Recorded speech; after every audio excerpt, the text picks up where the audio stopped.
that gay Ultraman figure, which I thought was pretty cool. We like the Asian, they like the American. Yeah, make cow. Yeah, that's why so many Japanese girls like to suck American dick. Are we rolling? All right, everybody, welcome once again to the Super Suck Hour. My name is the Super SUCKLORD. Today we have in the studio Mr. Lev Tokyo. Hey, he's a special guest. David Healey, once again, a rotating regular, going to give his very valued opinion. Jcorp, with the new braids, going to look up shit on the computer and talk about her perversions, apparently. And swagging him, once again, Fucking stuff. No. Nasty Neil is in the house. All right, this is fucking fantastic. We are back. We just wrapped up the last segment of episodes in which I was completely too stoned and inarticulate, and thank God you saved my ass last episode because I ran out of shit to say, and you revealed to everybody that you were much dirtier than we thought. What? No, I was drunk too. Okay, great. Great. Yeah, blame it on alcohol. Yeah, well, we got Lev in the house today. For those of you who might not know, he is the owner, operator, founder of Toy Tokyo, the most famous toy store in all of America. And we're going to get his story by request. So, another one of these schmucks who was like, you talk about sex too much, talk about toys, get Lev on there. So all I had to do was call him up, exert a little pull, and here he is. And I'd like to wish him a very happy Passover. Thank you. Too bad you can't eat or drink, but we're going to do that without you. Okay. All right. Okay, so before we actually get into the episode, I just have some show news. Finally, we're going partly legit, and we are now on Stitcher. Anybody know what Stitcher is? No. It's like Is that an embroidery website? no, it's an app for listening to podcasts. Okay, well that's cool. So I submitted. you told me about that. Yeah, I submitted the show to Stitcher, and they picked it up, and so like the first 12 episodes are currently available on Stitcher, and if you're not the type of guy that likes to sit here like a fucking schmuck ass and watching a bunch of jerk-offs talk on YouTube, if you'd rather download the episode and listen to it while you stand on the train like a miserable fuck going to work. It's less Wi-Fi too that way, right? Yeah, you don't have. Yeah, you could just download the episode, and I would appreciate it if you guys would listen to it on fucking Stitcher, because then it gets us more popular and more views and more notes and all that stuff. Now, I did also submit the show to iTunes, and I was rejected. Really? Oh man. Yeah, they didn't say why, but I suspect why.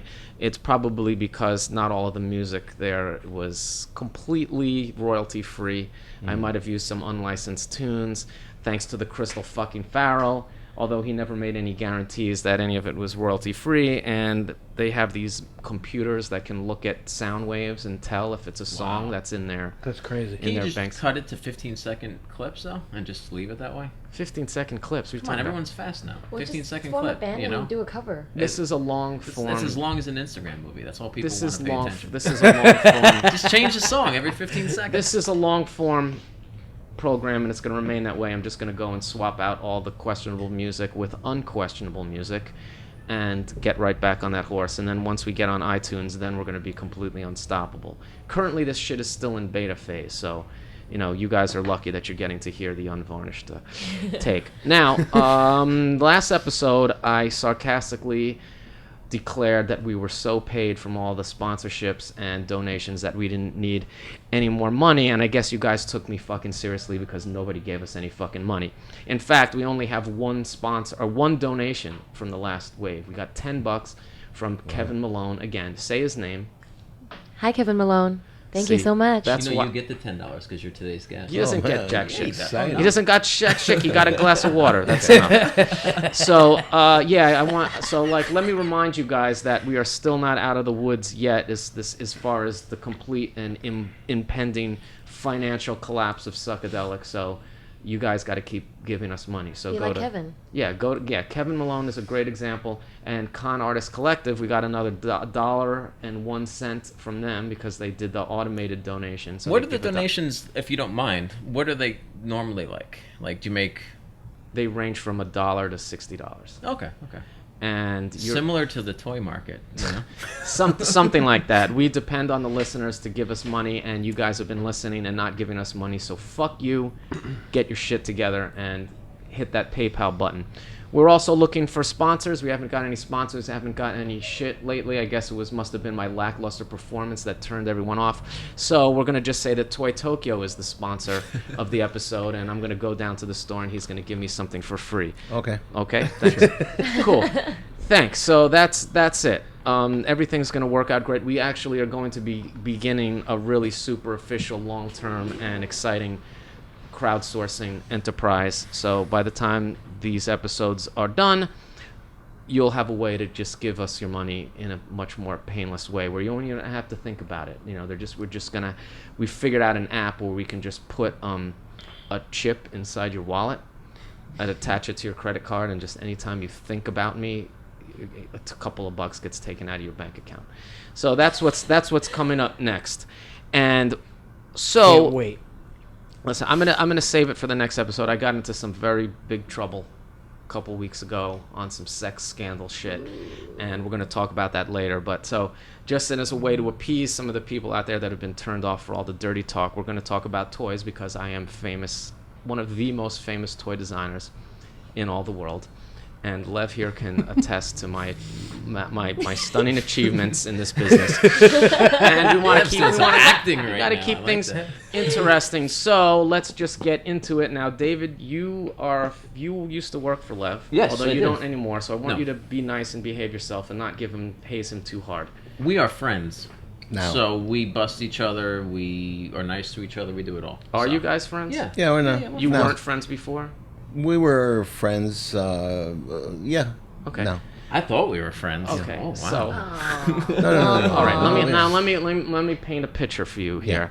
It was the year 2000, Ooh. and I was a toy making person, and I was just as passionate and interested in toys as I was now, but I didn't have my game together. I was making Sculpey figures. I was trying to get people to put money into producing my Action Crackhouse playset. I was even actually trying to get Art Asylum, to help me make my toys. That's how, like... That was a good safe bet there. Well, I mean, Digger. that just goes to show you how nascent the designer toy world was in New York. The only thing going on in New York at the time was 360 Toys, and I was friends with Jcorp, and, he was making toys for Cause and Keith Haring, and he, somehow offered to make a toy of mine if I paid for it, and there was just no way I was going to raise the fucking 11 grand he wanted to make a toy. Is So that for sculpting or production and everything? for production? I Oh, had okay. toys I wanted Yeah. to make. That's still kind of the thing, At right? the time, it Then. was way Yeah, or more. then, It was yeah. then, but it was way more money than So I it's could. cheaper now, you'd say? Because you could do smaller to projects? manufacture toys. Yeah, I don't 'cause know, of because Japan. I I think don't it's make cheaper 'cause fucking. of I don't Japan. make fucking vinyl toys anymore. I hate fucking vinyl toys. Okay.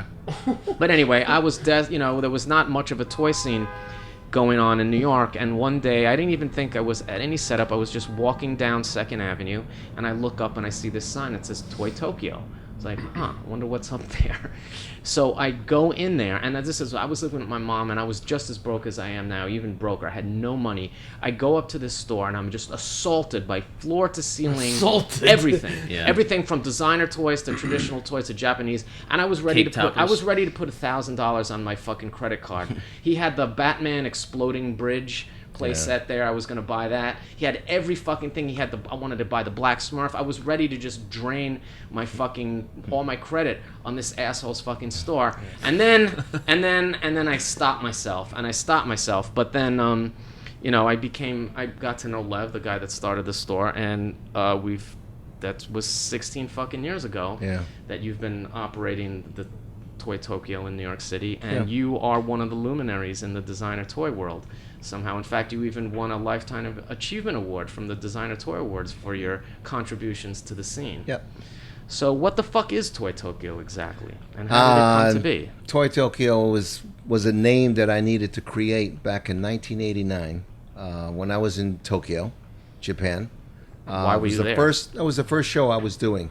I was the one of the first shows in the Big Sight at the time.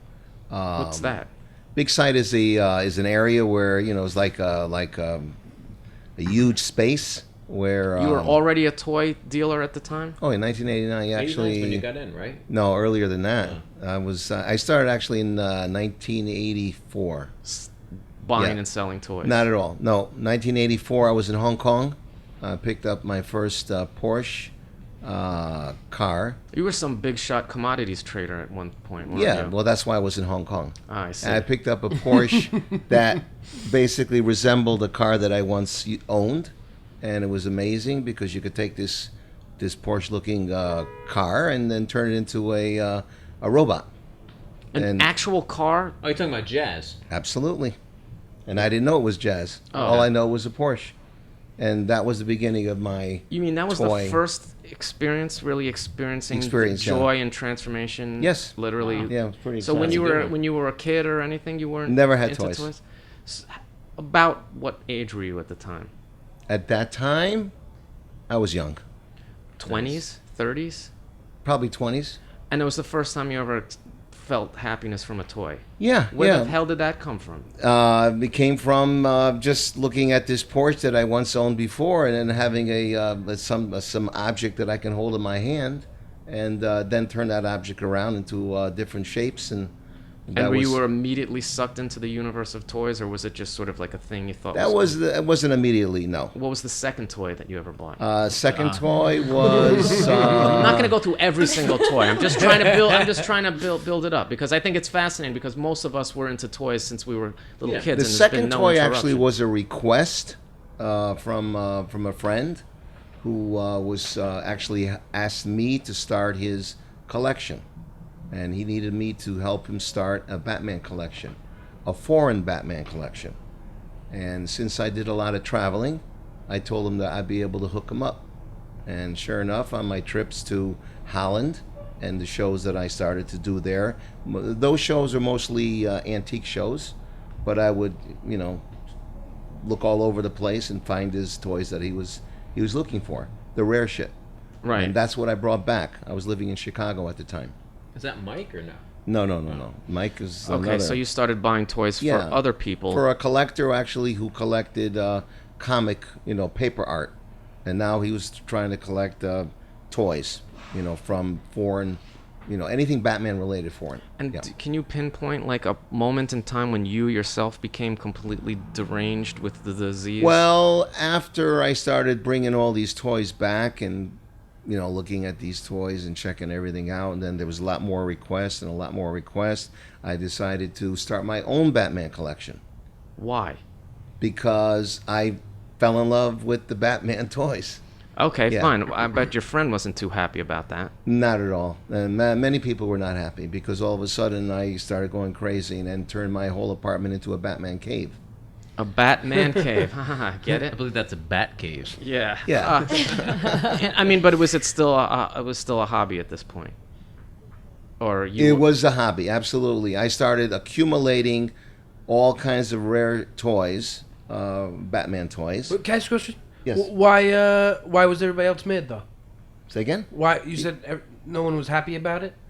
Well, because the collectors that were requesting the toys were not getting the requests He was anymore. buying toys for other people, and then when he started buying toys for himself, Yeah. all those other people had to take number And that two. situation, that situation is still happening currently. Like you go to see Lev, and he has toys that aren't for sale that are his. Yeah. Yeah, mean, that's the thing, is yeah. that difficult sometimes? Like, because you do get high off your own supply, which you're not supposed to do. No, it's not difficult. I enjoy what I'm doing. No, but I'm saying like when Yeah. you find pieces out there in the world, like do you ever have to struggle about is this something I want to keep for myself or is this something I actually can sell? Or if you want it, you just fucking keep it. If I want it, I just keep it. But there are situations where there is a request. I mean, in today's world, in today's market, I do take care of my favorite customers. Yes. Right, you are a great man to do business with. But so they say. I also know, having known you for a while, Yeah. that you get excited off of other people's excitement too.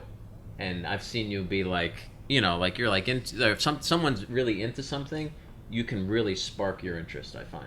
Yes, quickly. Yeah. I've seen it happen. Like if people are talking about something that you understand, have good taste or whatever, you're always kind of like, what is this that everyone's talking about? So, And then I start. yeah, you get caught up Yeah. quick with new stuff all the time too. Yeah. So when did it transition into you actually giving up what I imagine was a very lucrative career, selling like doing Wall Street kind of shit, to like doing the miserable job of trying to sell toys? Like, 1989, I went pretty heavy. why? Because of the situation down in the Chicago Mercantile Exchange, where The situation. where I was actually thrown off the floor. Care to elaborate? Yeah. Well, actually, I had staff working for me, and one of the staff Were you an actually asshole? stole a trade Oh. and put the trade into my account. And of course, I was blamed for it, and I was fined and suspended for a year. So that basically started me off thinking about maybe I should just forget about commodities. You need an unregulated. And- So market. just like almost all of us, it was some sort of tragedy and betrayal and like a desperate last ditch move to like go from a normal life to the toy life. Yeah. I jumped in, Okay. and that's when basically I was in Tokyo. I happened to be in Tokyo, and I decided that I want to do this toy show. I didn't have a name, and originally I called it Tokyo Toys. And my friends, Japanese friends, said, "No, you're in Tokyo now. Just call it Toy Tokyo." And What from the then hell's on- the difference? They actually, I wanted to go the Japanese way and the Japanese style, since I was in And they Tokyo. put the noun first. Yeah, that's how they did it. Yeah. Anyway, everybody still calls it Tokyo Toys, but Toy Tokyo is the It's official a name. little catchier. Yes. But and, you don't just deal in Japanese toys. You deal in absolutely everything out there. anything that basically is a toy. But there's a lot of stories. Okay, but we're Yeah. looking at a 10-year space between when you were doing this. You were living in Japan, I was living in Osaka for a year. and yes. you were just slanging toys. Yeah, I was, you were buying them in traveling. Japan and selling them in the States? No, I was buying in Japan, selling in Japan. Japanese stuff or everything? Japanese. I was buying. I had toys in Osaka. Actually, went to flea markets and so on, and then would show up at the toy shows in Tokyo, selling rare toys, expensive And toys, you robots. you can make a living doing that. I made a living at the time. Yeah, toys was like on fire.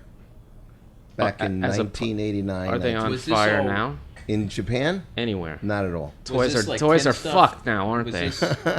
Was this No, all- no. Toys are not fucked. No way. Actually, toys actually are coming back strong. They're I hope proliferating. fucking so. I don't even know if I make toys, to be honest No, with you. But you have your ups and downs, and right now I think it's starting to go back up strongly. All right. So, but that's so. Then, how did you go from being that Japanese flea market digger to a guy running a store in Manhattan?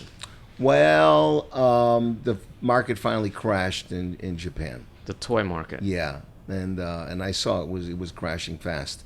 So I decided to take everything that I've accumulated in Japan and ship it back to, at the time it was New York. And I shipped everything back to New York. Now I needed a place to sell these toys, and I was looking for a location, and I found Love Saves the Day to be Hey, I the remember that location. place. Yeah, because I figured it was already established, and I It decided was one of the to- greatest vintage stores in all of New York City, and now Yeah. it's sadly gone. And now the fucking building that was in is also But you can gone. see and it that's in how- Desperately Seeking Susan.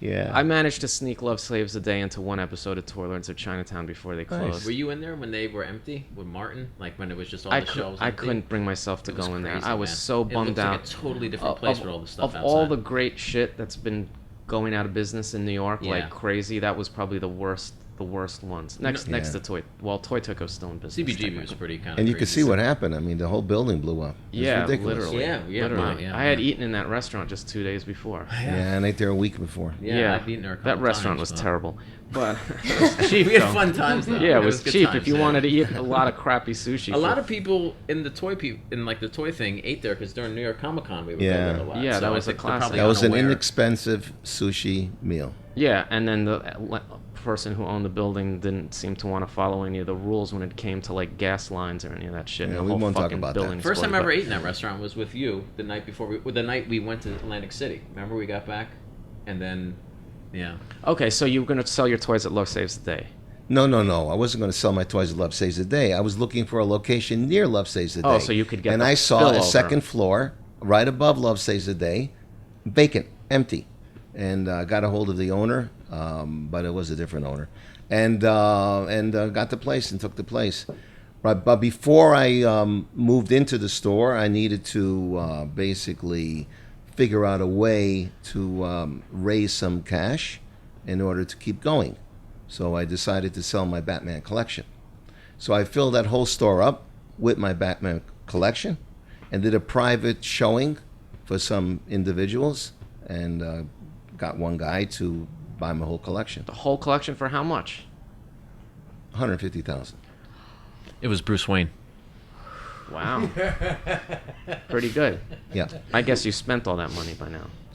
Yeah, unfortunately, it's all gone. Do you think, I mean, was being in the commodities world help you as a toy dealer? Do you see, are there parallels between how those things work? Oh yeah, yeah. It's buying and selling and keeping and keeping and selling and buying. Yeah. And Keep going. you have an instinct for these things. Yeah. Yeah. Okay, so when Toy Tokyo opened, I mean, I remember going in there. It was a great selection, but it was all.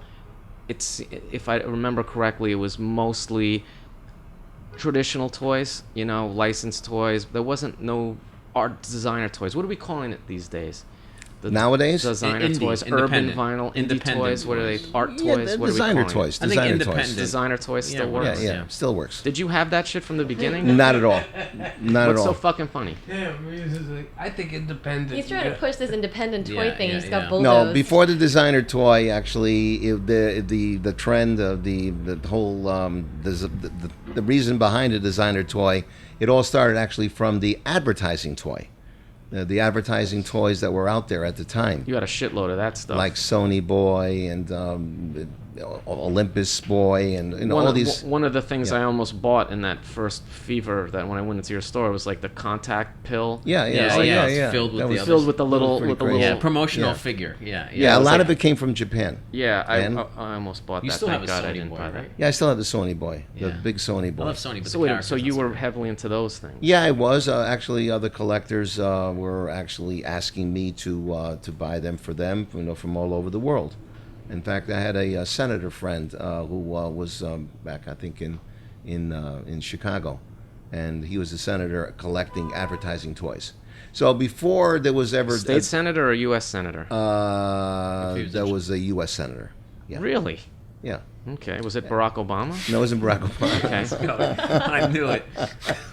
Senator from Illinois? No, but maybe a friend of his, whatever. But yeah, then on my travels to Hong Kong, met up with my friend who owned Toon House, Kim, and now actually he owns 3A. Yeah, he made my only vinyl toy that I ever made. There you go. SUCKLORD yeah. 600 Oh, no, was Kim made made by that, yeah. Kim, yeah. Yeah, and he did. He made a lot of toys. So he introduced me to Michael Lau, and I went to their toy swap meet, and we talked about So toys. this was like right at the beginning of all of this stuff. Yeah, it was fun. Met Eric So there, and I mean, these are people that are considered to be some of the originators. right. of Even this though they form. didn't speak any English, we still communicated somehow. Okay, when you saw all this stuff, did you immediately know it was hot? I did. The first toy I found was a lamb dog, and that was just basically a black dog with a leash, vinyl, $60. I decided to take this back to New York. I put it in the store, and all my friends thought I was crazy. I said, "What the Why? hell? Why? Yeah. Well, are you kidding? You're going to sell a dog for like $75, $85? No one's going to buy that dog." Did they buy it? No, not in the beginning. Later on, the same people that told me I was crazy decided to sell their collections, like Star Wars collections, whatever, and then they started collecting the lamb dog, and so on and so What on. is it that you think got people to change their mind about it? I have no idea. You have no idea? People get bored. But I'm just... People collect every Star Wars figure by 1985, so Yeah. they want a That's- pink one, They needed or to they want change. a That's why vinyl people dog. buy our shit, is Yeah, because no, they're totally. sick of buying regular Yeah, Star... It's like when you want to go Yeah, from yeah. pot to heroin, you know. In fact, maybe it's because it's not commercial. No, it's just because they don't have it yet. They Because if it is commercial, they love it too. What you know? happened was actually, I think what happened was when the person who said I was crazy, that I was selling it for that price, saw that it wasn't there anymore, and it was sold, he said to me, "Can you get another one?" All of a sudden, he became a collector, and that's what it is. When people see that it's gone, they just want it. Everybody wants what they can't have. There you go. I know I haven't. And that's the feeling I was talking about with you. When you see that there's something that people like, Yeah. that's when you want it the most. Yeah. Yeah. It's the way it is. Yeah. Okay, but you continue to put your interest and investment into acquiring all these type of things. I mean, you were pretty much sold on all this. When did I mean, then you started building relationships with Cause and Futura and all those guys who were early adopters in America of this style. Am I getting ahead of the story, or No. like when did that? I mean, when did you? I mean, you were right there when this stuff exploded. Yeah, well, actually, I think like the key, the beginning was 2005, 2004. Why? What happened then? That was when everybody got together. I mean, actually, in 2005. I mean, the first designer toy I ever saw No, was it was the actually Point before that. Point Man, but that Yeah. Futura's Point Man, but that was in like '97 that I came out. remember No, it was no, in, no, like no, Accelerator no. magazine. They had all the Mowax figures. Oh, and I yeah, remember Yeah, when did yeah. that stuff come out? That was Actually, like '98, that wasn't it? was, '99. Dude, not that was a the- long time ago. Yeah, but that wasn't Futura. No. Futura at the That was Mowax, Lavelle, like though. you said. Yeah. There was a guy carrying a Briefcase. cassette briefcase. Yeah, that's real. Now, who was that? He was a DJ. Yeah, DJ Shadow. That and was James the first Lavelle. figure. Yeah. That was the first vinyl figure. Right. That's that it. was in '97. Yeah. Right. And then figures by Bounty Hunter, because he Who took was the DJ? Right. The first one I saw was the Point Man Yeah, figure. yeah. And then that was And in then I 2003. saw. No, really? That I'm recently? telling you. No. No. There was a giant robot issue that was called Art Attack. Okay. And it had Murakami stuff on the cover. Okay. And it covered Michael Lau, I think Murakami, and Eric So. What year is that? This is '99 probably. Okay, 99. But I'm where's saying- the Futura? I mean, the Point Man, because That's the first thing you saw. I remember it was That like was there was later. a show at Recon, Yeah. Futura and Stash's store on Okay. Eldridge Street. okay, that's when there was some event there, They're all going to Japan. and there was a figure there. It was in a blister card. It Right. was It the was Point Man a figure. blue figure. Like the and it Cause was- Companion. You didn't see that at the new museum in like '98. yeah, that came out in '99. 99. Maybe there's something wrong with me, but I remember this. Yeah, that yeah. that was 'Cause the first time I That Cause realized. Companion '99, and that's when actually I was in Hong Kong and actually in Tokyo, and there was a guy on the table. I mean, he was sitting behind the table, and he had rows and rows of companions, and I had no idea that there was a new museum or there was Cause. I just liked that figure. Really? Yeah, and I basically asked him if he wants to sell the whole table. 'Cause Yeah. that's how I would do things, and I wanted. That's how I would do it. It's called cornering I the love market. He's so No, I nonchalant wanted, the I way he wanted, I steps wanted on to it. take him out, and that's and I got lucky because all he had was whatever he had on that table. But of course, if he had something underneath the table, I mean, I would have taken that too. But so I ended up buying everything he had on the table, which was like maybe probably This is all 24 of Cause each. shit, Yeah, all Cause. and it wasn't selling like hotcakes at the time. No, it just the show wasn't even open yet. Oh. So, that's something I used to do. So I more or less got rid of the guy, and he went home, and I took all the companions or these Mickey Mouse figures and put them underneath my table, and those are the ones that I brought back to New York and sold them in my store at Toy Tokyo for $99. How much did you pay for each of them? Probably 60. Okay, that's not bad. Before we, it sounds fascinating. I mean, that's how you do business, is you just buy the whole fucking table. Yeah. That sounds like that was a smart move. Just before we go further into the chronological Yeah. history, what is the dumbest thing you've ever done in this business? Like the worst, biggest miscalculation you've ever made on a toy? Like the biggest turkey you ever got stuck with? Well, I don't look at it that way. There's a lot of times, when I do have a warehouse full of mistakes. Uh-huh. Yeah. But someday they won't be mistakes? Exactly. So I don't Can you look at say it. that of I everything? never can cry. I never will. And when I sell something for a certain price and it goes up 10 times, And no if you buy regrets. something and the bottom drops out of it, you just put it in a warehouse then and you forget about it. just forget about it and then go on with the next thing. So you made a mistake. No, there's no regrets. No mistakes. I No just thought it'd mistakes. be funny to hear about something No, just absurd. I'm not going to hear anything like that That's from how he me. does it, and he don't make mistakes. No, that's a Right. good attitude to have. No, you know? I'm happy. Now with, that I think about it, I've never fucked up either. Right. If you want to put it that way, yeah. you know. No, I mean, I can learn something. You're like a raging success. Although you've had some close brushes with abject ruin, haven't you? Yeah, Okay. How do you survive those things? just survive. Just don't die. There you go. Okay.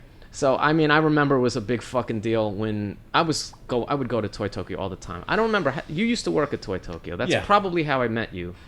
Well, I met you at the showroom. I used to go to Toy Tokyo. You and I were in a train show together. That was the first time I kind of knew about you. You saw some of my shit at Zaka, and you got scared. No. I thought it was cute. Yeah. But I mean, I remember a big deal like when you actually opened up a dedicated room to designer toys in the store. Like you knocked down a wall. Yep. And made a That used to be showroom. my office. And I then- used to go in there and be like, why aren't I in here? You weren't in there? At Not first, yet. no. I remember because he was not. I mean, I didn't start making the designer toy thing had already been happening, and I was like hating from the sidelines for a long time because it was like I had been trying to make a toy since like 91. I wanted to make a toy. I had that crack house thing that I made in college, and I was trying to get it produced. I didn't know how to get it produced, and But then you were making stuff since you were a kid. yeah, but I always knew that to get a crack house toy. Yeah, but you made a Greedo, right? Didn't you make a vest? Yeah, for I Greedo? made all kinds That's of. where it begins. I was making Yeah, toys yeah. all my life, Yeah, but yeah. it wasn't like, and I wanted to do something with it, but I couldn't figure out how to get stuff made. And then when the designer toy movement started happening, I was like, oh, I'm going to be a shoo-in for this. Somebody's going to involve me. Yeah, yeah. And then I started seeing it getting ahead of me, and nobody invited me. So I would go up there and I would look at your display, and I would love it, and I'd also be fucking pissed. And you weren't interested in my early toys when I first made the Gay Empire outside. You didn't want to. Did you ever go to Lev and say, "Will you sell my stuff"? Maybe you carried a few of my things, but you didn't love them. I don't know if Consignment. I didn't know if you yeah, consignment. But I remember you would put all my toys in the Star Wars section. Oh, You didn't yeah, put yeah. the toys in with the designer toys. You put it in with the Star Wars stuff, which now I think is a Because victory. makes But at the sense. time, It makes sense, because yeah. that's my history with that, with the figures like but that. I felt makes I was sense. being ghettoized. You know, it's like I had my vinyl SUCKLORD 600 toy. I put your figure in the same category as, let's say, a Blue Stars figure. Yeah. Now we have to exactly. talk about that. Okay, yeah, so yeah. it's like a fake Star Wars toy, and Yes. it's, and it's Something not that the good. Star It's Wars- not good. It was It's a only bootleg. relevant because Bootleg toy. It's a something that a bootleg real toy. Star Wars collector might want because they don't have. You know. now aren't So, you? but I know you wanted to be in that designer room, and I looked at it as a bootleg, cool Star Wars figure. You don't have to say it's cool, but well, now It is cool. Now it's fine, but at the time that really rubbed me the wrong way. Okay. I mean, I was weird, yeah. happy to be in the store, and it wasn't like I was mad at you per se, Yeah. but I've always had this like complex, you know, this like inferiority complex, and like how everything I do just isn't quite there, and it's just like I wanted to be in the case with Futura and Cause, and here I am next to a zillion fucking Boba Fett Pepsi bottle caps. Bottle caps and some plush, like a Max Rebo plush. I learned to live with it because I was like, okay, maybe it counts as a real Star Wars toy. But speaking about the Blue Stars and the Uze, aren't you the guy that brought Uze to America? More or Aren't less. you known for that? Yes. Because I had a Turk in here a few weeks ago, and he saw my fake gay Uzai, as he said, and you know, and he hit the Uze. Uze. He said he pronounced it Uzai. Okay, because he's But Turkish. who knows? We're in America now. We say Right. fucking Uze, and that's a knockoff line of Star Wars. Stars Nice. War Uze. And didn't you have to ride a camel to some castle in the mountains to get Yeah. these bootlegs? That was where the factory was. Yeah. Had people seen these toys before you found them? Yeah, because actually I had them in. I found the original ones in the Netherlands, in Utrecht. I went to a collector show there. Was this before you had this? This was before you had the store, right? Oh yeah, way before. I think it was like 88, maybe 87. Mm-hmm. So then in Utrecht, I found this blue snow trooper, amazing, looking Blue beautiful, Star. and picked up 3 of them, and whatever, 3 or 4. Paid $35 each, and went back It's expensive back went then. back to Chicago, and called up somebody in Florida, actually Bruce Zalkin, and he. He didn't, he said, I described it to him because there was no internet. There was no other ways of communication besides just explaining and trying to make him understand what I had. Just send it to me. So I sent it to him, and quickly, he told me, like, get more. So Had I nobody said, seen these before? They'd heard of them? nobody's seen them before. No, what year is this about? About 87. Nobody really gave a fuck about Star Wars in '87 anyway, did they? Or like that was like sort of considered to be sort of the dark age of Star Wars. Yeah, and then after and 85, right? because I had friends of 85, mine who said 86. to me I'm not going to mention any names, but these are big collectors who said you are ridiculous, crazy. Who's going to buy this bootleg figure? It's a knockoff. It's not official. But then I got a hold of Steve Sansweet, and Most famous Star Wars collector and archivist in and the world. he loved it. So Well, he must have loved it. I mean, because like in '87 there was no more production on Star Wars toys. They were done. Yeah. Kenner stopped. There was like no more movies Ewoks coming and out. stuff like yeah, that, but right? even that was running out. There was like Yeah, no yeah, more. sure. So if you wanted to continue to be a Star Wars collector, you had to start going for the weird. yeah, and that's how even a little before that, I think I got involved with the Yak Face with the Coin and the Vinyl Cape Jawa. So I was a guy who was bringing in all the rare stuff to America, to the collectors. And again, seeing that blue snowtrooper got me excited. So how did you find the source of them? Well, when I went back in April, back to the guy, I said, do you have any more of these left? And he goes, he's got one left. He says, well, why don't you just hop on a plane and go to Istanbul? So I said, okay. So I got a ticket, cheap ticket, out of Holland, and I got on a plane and That's how it arrived does things. in Istanbul. Yeah, and went to a shop that sells books and so on. Looked in the yellow pages. I've got a librarian actually to help me translate and look for the name on the back of the card. And we found the name. And I got into a taxi and showed the taxi driver where I wanted to go. And he got to the bottom of a hill, of a mountain. And I said, where is this factory? And the other guy goes, you got to go up and you got to go down. I said, how am I going to get there? Because I know I'm going to buy stuff. So I got to figure out a way. How am I going to get whatever, if I do happen to walk there, how am I going to get all of this stuff back? So it happens there was a camel right next to the mountain along with a donkey. So I hired the donkey to go along with the camel. The guy I hopped on the camel, and we just went up on the mountain, and we went to this fortress. It was the palace. So the guy opens the door, and he's wearing this like white kaftan, and he goes, welcome, and we sat there and got inside, drank chai, and we talked about the family. He says, he's got 13 Did he kids. know you were coming? No. Knocked on the door, and I opened it. Little And, hospitality. yeah, and that's how you do it. You just once you drink the chai and talk about the family, and Then you wanna get know, down to business. Yeah, you want to know how many kids I had, and I told him I had some numbers, and that was it. I felt like at home, because I used to live in the Middle East, so I knew how to kind of communicate in Arabic. I lived in Israel for about 4 years, 6 years, or whatever. Now this Yeah. was the factory where they made the toys? Yeah, at the bottom of this, we went down a couple flights of stairs, and at the bottom of his, like in the cellar, that's where he had all the famous Uzes. Were they still in production, or you just had No, stores of and them sitting there? they were just like lying on shelves, no production. And so how many did you buy? I think I ended up buying the Imperial Gunner at the time. That was the Did you just buy all of it? everything you had there for $1 a piece. Are they injection molded? But there was only 10 blue stars. That's the most popular one. Not really. There was the Headman. Headman. That was yeah. like the Royal Guard, but it was Yeah, silver. and I think no cape. I think he only had 2 or 3 of those. Silver and gold they did too, right? I don't know all the Yeah, details. there's a silver one. Look up Stars War Uze, U-Z-A-Y. U-Z-A-Y. Yeah. So they were just making And just stuff read the because they happen Wikipedia to have entry. plastic certain colors and the ability to back metal and all that stuff. Yeah, I Like, mean, just again, kinda it throwing wasn't together. official. No, but they didn't have real Star There Wars was no one toys. there doing a signing while they were selling their Uze bootlegs? No. Oh, no. wow.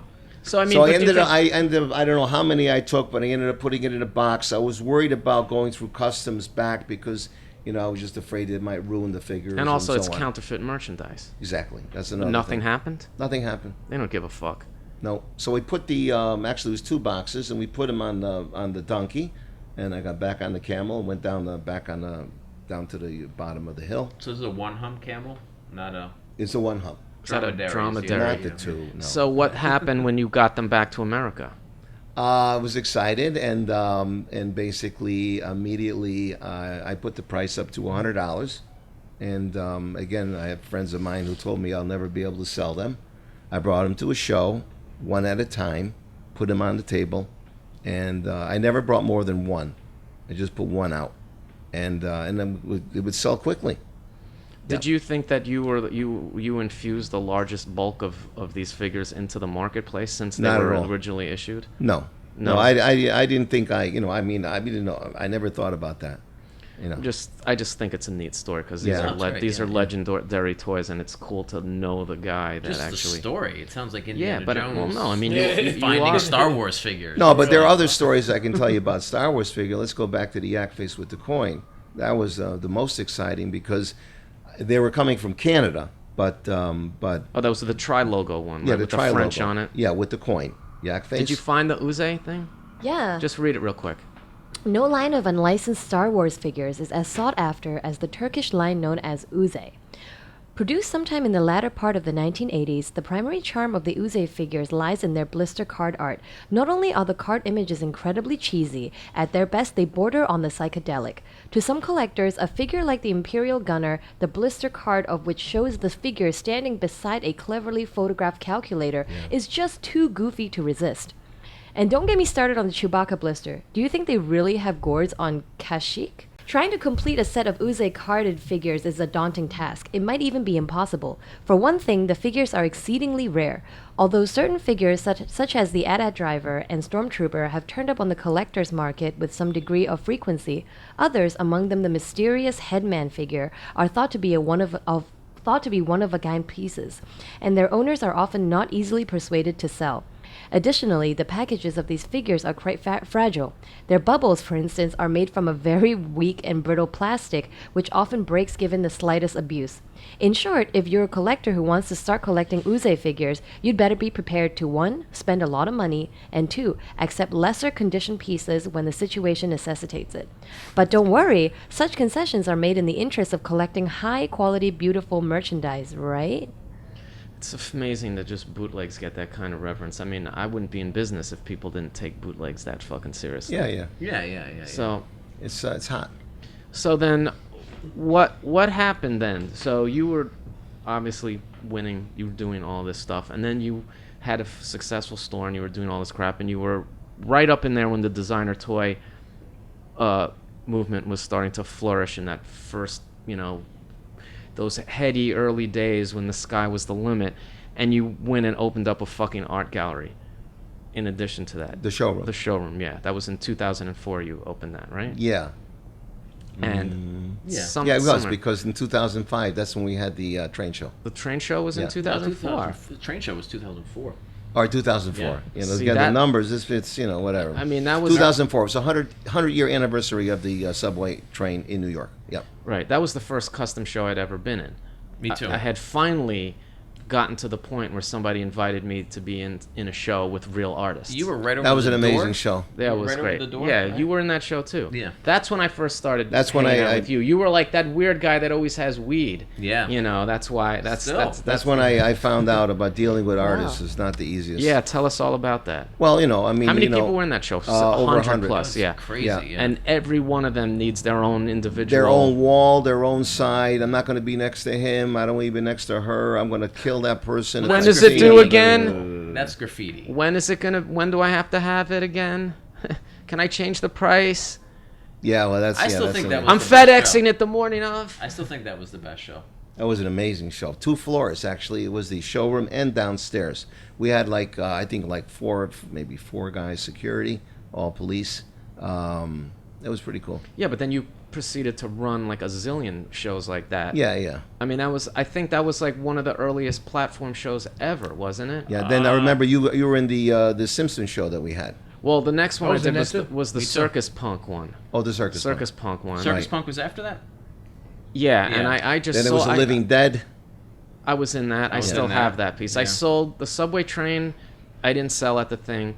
I sold at Phillips DePury auction house Nice. like a few years ago for a couple grand. I still have mine. Whoa. Yeah, I sold my Circus Punk to famous movie director Brett Ratner Mm-hmm. for decent piece of money. Amazing. Yeah, Look but at these are that. all 10 years after the fact. That's the way it is. I still have my train. I had $3,000 as the price. People were like, "Who It's is ridiculous. this?" That's how much time I put into it. $3,000. I still have Yeah. a few Well, of the I would have gotten trains, too. 15 because we were splitting it. So I still have the Futura train, the Ron English train. was Futura just had a Futura sticker on it, right? No, he put all his appointment on the train. But what's amazing on his train was he also put a cassette player. Oh, that's which right. with basically headphones. you listen to the subway sounds while you're looking at his train. Isn't that pretty clever? cool. Everyone's like, "We just want Point Man." And then what other shows? You did a bunch of shows through there. Yeah. I think another seminal show was the Kaiju Invades New York show. Oh yeah. Oh yeah, that 'Cause was I would that think was that was in 2007. that was I couldn't believe that because I walked in, I was like, "Oh, Kaiju, you make a monster," and it was like, "Oh no, you just paint other people's toys with glitter paint." Yeah. But I mean, that was really one of the first times that like the whole, Japanese vinyl thing was The really American that was version of it. exposed to Americans. I mean, that's Yeah. like I think I met L'Amour Supreme. Yeah, Not yeah. that I met actually because you also when you Pretty had a cool. fucking toy store in Brooklyn, you had High Five. Oh, yeah, High Five. You were Forgot about growing that. all over the place at one point. Growing. Yeah, that's when Yeah. I did one of my first toy signings at High Five when I Oh, put out the Mary yeah. Papers figure. That was Somehow nice. you always let me do shit even though I wasn't famous at the time. You always let me use your shit. I did my first solo show at the showroom when I put out the vinyl figure. Yeah. I put up and there's actually a very pivotal scene in Toy Lords of Chinatown takes place in the showroom. Oh, that's right. That's right. Where yeah, yeah. Vector gets thrown on the street. I scraped the coating off the windows in the showroom when Lev first rented it out. It used to be all frosted glass, and we had a Halloween party there before. Yeah. Remember the that Halloween Halloween party? and everybody was in different It rooms. was crazy. And I think we almost got busted. the cops came twice. Yeah. Yeah, but you had cops in your pocket over there, didn't you? Well, not that was, night. That things was the, get out of hand. Yeah. Me and Peter Cato threw a crazy Halloween party. I missed that. They wanted to know who the owner was here, and I think everybody was quiet. Hey, you We had- you got some good minions over there. Over Omerta. 30 Omerta. jack-o'-lanterns, hand carved, lit the whole thing. Yeah, it was Crazy. crazy. Okay, but then it all came crashing down at some point, didn't it? Yeah, like everything. What does. happened? Just You gave crashed. up. You don't have the showroom or High Five anymore. Well, I'm happy I don't have the showroom. You actually lived in the showroom. I did, yeah. Well, I finally That's got married, That was commitment. and once I got Why married, did you close the showroom? Because I got married. Oh, okay. Yeah. Yeah, I had to leave. I knew the day was coming. It's not a matter of the being married, getting married. It was the day the owner of the place actually wanted me out. Why? Because they got sick Um, of your shit. Well, they thought that she could turn it into a condo or whatever. What is there now? Nothing. Ha! And this is the same person who's... Responsible for the other tragedy. Yeah, she's going to jail. Big Yeah, time, yeah, whatever. yeah. Okay, yeah, because let's. I mean, the other tragedies. You had important, you also gave up the original store. What Yeah. was the story there? Why'd Again, you do she that? wanted more. No, she didn't want me out. No, it didn't matter of rent or high rent or whatever. She just wanted to turn it into A condo. not condo, but a living. Well, the building no longer exists now. When Yeah. Lev Because was of there, her there was no negligence. heat in any of the Exactly. floors. So once he was thrown out or told to leave, Then they decided then to that's put when the, they put in the illegal the gas that fake caused heat. the building to explode into. Well, I people mean, to not die. everybody listening knows what happened, but like there Yeah, was yeah. you had to move. You moved a few blocks down to Yeah, another happy. place. Yeah. Yeah, you got a great space, and then some fucking gas leak happened, and the building exploded, and there was this giant fire. 2 people died, Unbelievable. and now that whole Yeah. like 3 buildings got taken out. There's just an empty lot over there. Yeah. And they're just gonna build some horse shit over there. The Love Saves the Day building got eaten up in that disaster. Yeah, but it'll be a while before they do that. What do Anyway, you? Yeah. They still got to go to court and so on, and Well, we Whatever. don't need to talk about Yeah. that. Let's NYU talk is about. looking to- But now Toys. you have a new store, and it seems I mean you were having some trouble keeping that shit going for a while, weren't you? I mean, you had an art gallery. You tried to combine Toy Tokyo and the showroom into one space, and you had an art gallery in the basement. Oh, yeah. And you did a lot of cool shows there. I did a couple of my Suck Pack releases there, but we found out that the show just happens on the first night, and then after that, it's I mean, did you think had something happened to the market, or did it just yeah, Just- something you happened just in the got market. It's too just big? it quieted down. I mean, like the collectors left, and things were changing, and many companies were going out of business, and Kid Robot wasn't there anymore, and so on and so on and so on. So and I then think so online had a lot to do with it. That it's just all done online now. mostly. That's something to do with it. Yeah. But I also think a lot of people, there was just so many people making toys, and a lot of it was shit. And I think a lot of people got burned because I think a lot of people were assuming that these were all going to be incredible investments to make. Oh my God. And I don't think it turned out that way for so many people. Like, they spent a lot of money on every the single dunnies fucking dunny and they so ever on. made. Yeah. And then I think the financial collapse probably had something to do with it. Oh yeah, absolutely. And then everybody found themselves It's a sitting on drug these that collections doesn't that go weren't away. worth anything. You know, and it was over. it's you can snort all the coke that you buy, you could smoke all the weed that you buy, but the toys, they add up, and people just they tag out. Oh, I mean, I know I've had Yeah. my collectors Yeah. bounce on me too. Like, some Yeah. guy will just obsessively buy my shit over and over again until one day he's looking at a room full of it and he's like, why do I have this? You should make chocolate bars instead of figures. Maybe. I mean, but what happens? Like, does that mean it's fucked, or do No. you have to get new people? Where's it? What do you think's gonna happen? You're the expert. Well, Give us some hopeful work for the future. I think what I started downstairs in the new space, or in the space that was there, before when we were doing all the shows and so on, I used to started a Funko pop store, and the pop thing is I think is the beginning of the collector starting to collect the pop, which will eventually will continue on with the art vinyl figures. Well, let me ask you about that, because I think the Funko stuff is popular because, I mean, they're cute and everybody seems to like to buy the same thing over and over again in a zillion variations. That seems to be like a aspect of collecting. It's like that's Yeah. why people like the dummies. It's just like endless variations. It's the right size. Uniform. Yeah, it's the right size, but they're also based on popular licensed And properties. they're only absolutely. $10. Yeah, they're only $10, but 10 they're bucks. not. These aren't things that are coming out of the imagination of some strange artist. No. But so These we're are coming out of the childhoods of everyone that grew up in the 70s yeah, and but 80s I that mean, in have a all way, the money it's now. it's easy. What about is an independent toy artist going to be able to sell like a $150 figure? I mean, I guess so. You look, lots of guys Eventually. are still doing it. This is Paul happening. Kaiju and Skinner and Yeah. Greg and Joel pull that shit off all the time. Yeah, that'll keep going. I mean, I love that stuff. But and is there that's where is there a relationship to that? there- Does it all really still belong in one cat? Can you just say No, toys? because I mean, anybody that's buying a pop, if they look at something that's $400, they're just gonna be like, "Are you fucking kidding me? I just spent $20 and I'm totally at happy." the moment, it's not going to happen. They're not going to go from $10 to $400. Yeah. Okay, but eventually it will happen. I mean, I think the market doesn't have to be at $400. The market could be at $100, because I mean there are pops that go for $400, $300, $5,000. $1,000, whatever. So I mean, people they're collecting, and they're paying those prices. Higher So prices, there's always just going to be less people that can afford them. It's like fine art. It's like, this is anyway. It's good. It's good for the market. It's good Yeah, for it's the good. collectors. how I'm does happy. how does Funko help me?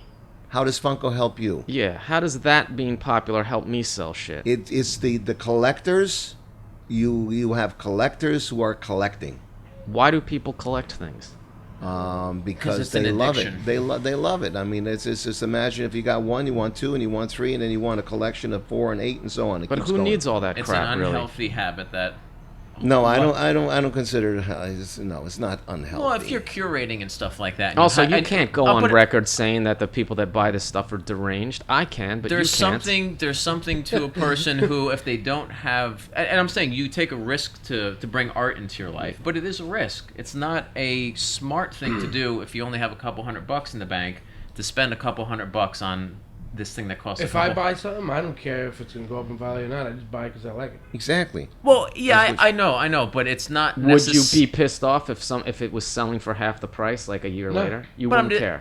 No, yeah, but I don't think you should buy. I wouldn't I don't be think planning you on should selling buy. it anyway, probably. I don't No, think you but- should buy anything thinking that it's going to be worth money in the future. I'm saying the amount of money that you're spending. If you ask Lev, would you spend 20% of what you have in the bank on one object? Would you? No. Exactly, and that's what people are doing in the toy collecting world, and it's risky, and that's why people drop out because they get Look, burnt, you know? buy the toy, you enjoy the toy is with you, and when you decide to leave and you want to get out, you just sell it, and that's it. Sell it where the market is. Yeah, Some yeah. people come in and they go like, how much?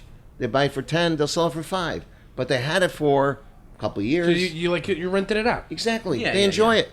Yeah. And we have a lot of that. A lot of customers like that. That's why I think cheaper toys are kind of healthier for the market because people can do them without it being so much of a burden on them and stuff like that. You start burdening people and then they're totally out, you know. What are you gonna do next?